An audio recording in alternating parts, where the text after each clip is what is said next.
penggunaan tabel TIS dan tim kuis pada pembelajaran kesehatan reproduksi topik pertumbuhan dan perkembangan.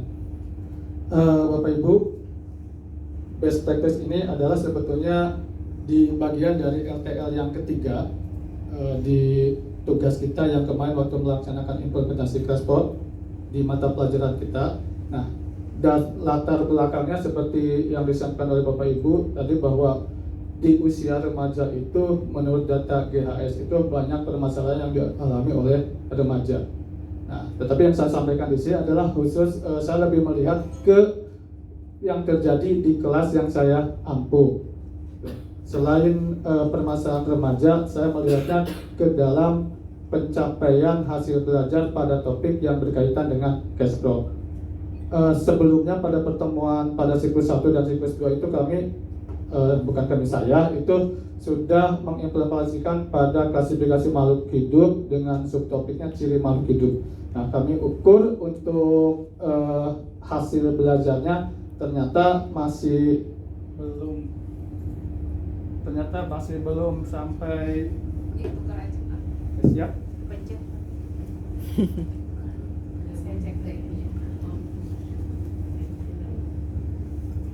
Baik, saya izin melanjutkan Bapak Ibu. Ternyata dari hasil tes yang kita lakukan pada siklus 1 di pretestnya itu masih baru mencapai 8,3% dari pencapaian dibandingkan dengan pencapaian KKTP atau kriteria ketuntasan tujuan pembelajaran, ketercapaian tujuan pelajaran.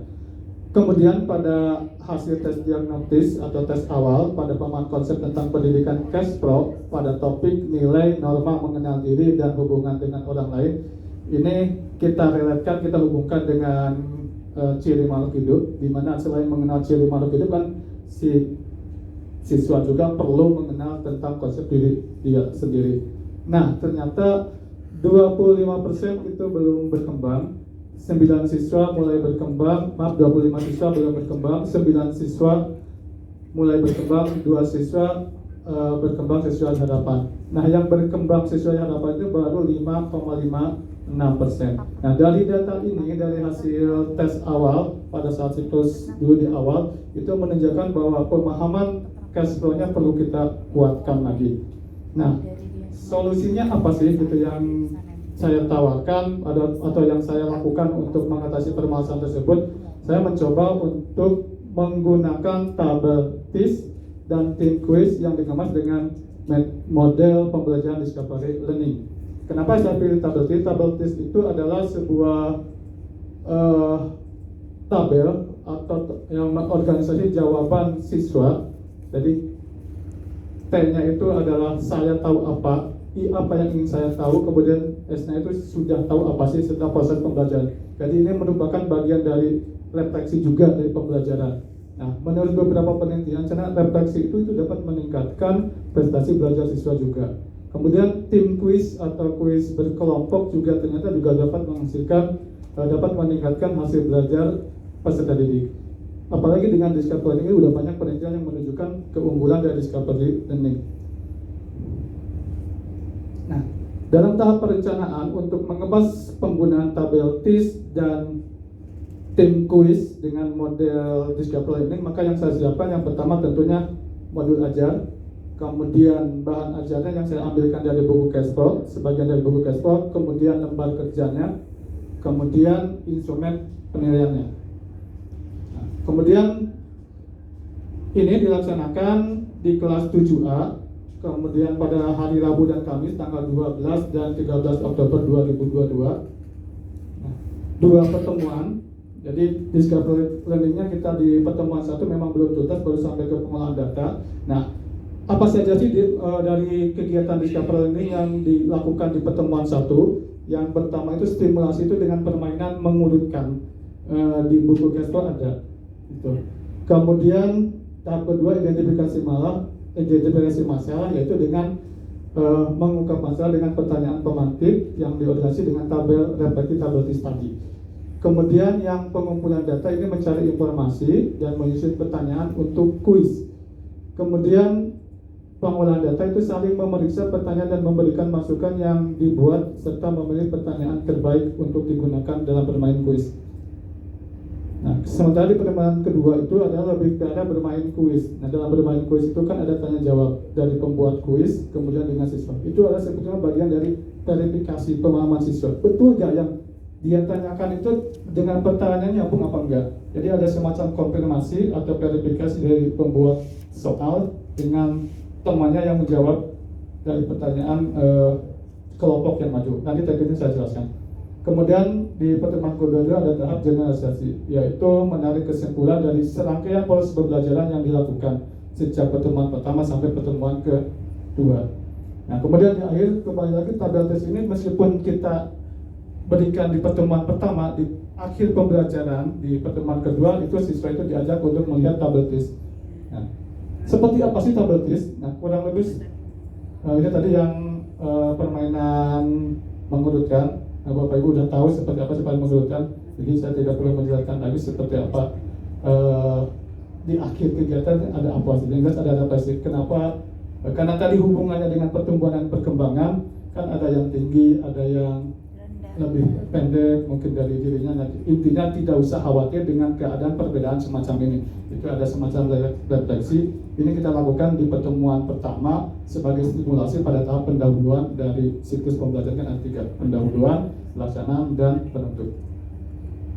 Nah, kemudian tabel tes ini gambarannya kurang lebih seperti ini. Ini tabelnya.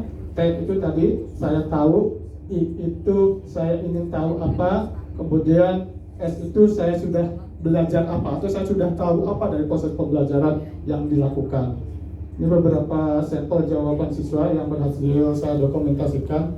Kalau lengkapnya mungkin di dokumentasi yang sudah saya upload di sini lah, jadi RTL yang ketiga. Nah, pertanyaan penantik yang tadi saya sampaikan ini, apa yang ada di benak kalian saat mendengar kata tumbuh dan berkembang?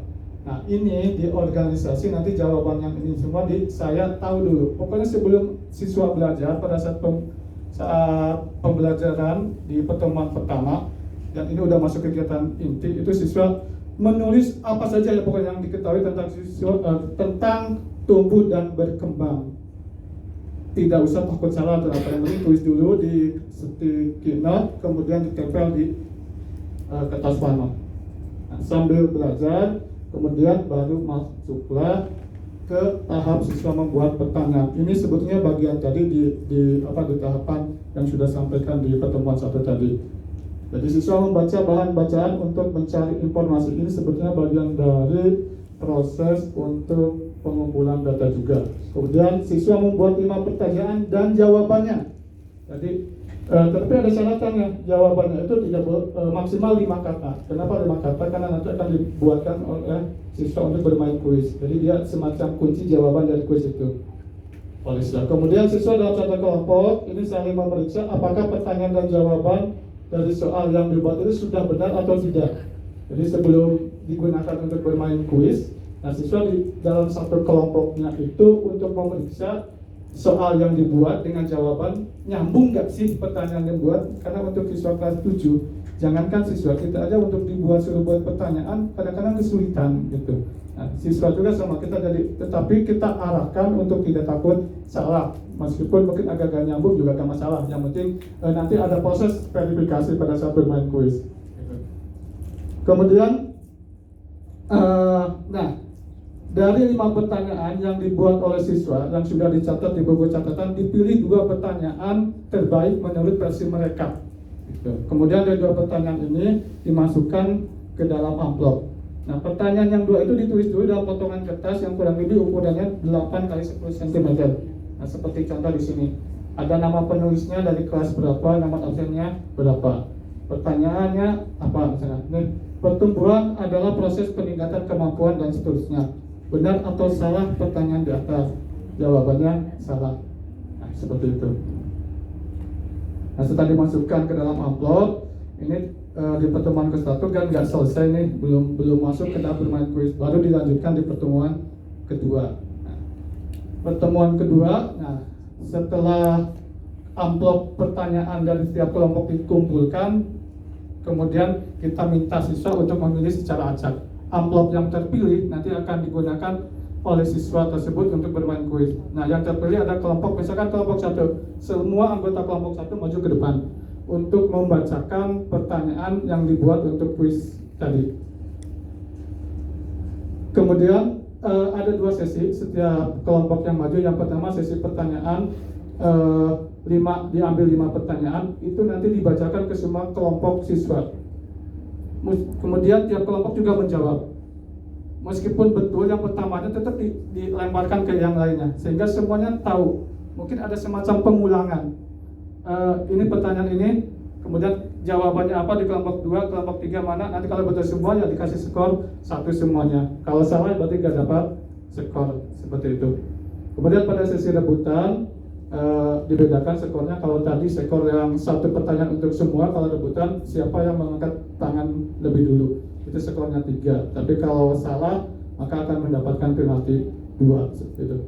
Kemudian setelah semua pertanyaan selesai diajukan, siswa yang tampil akan memilih amplop pertanyaan yang belum dipilih. Kemudian seterusnya seperti itu. Nah, di akhir baru dilihat siapa kelompok yang mendapatkan skor terbanyak. Kemudian kita sama-sama bersama siswa lain untuk memberikan apresiasi untuk kelompok yang peringkat pertama seperti apa, seperti itu. Nah, ini tadi pelaksanaan, ini hasil observasinya. Kita menggunakan tes untuk mengetahui pemahaman siswa dari topik pertumbuhan dan perkembangan itu. Dari jumlah nilai yang mencapai nilai KKTP itu ada 7. Di pretest ada 17, kemudian di post-testnya ada 31.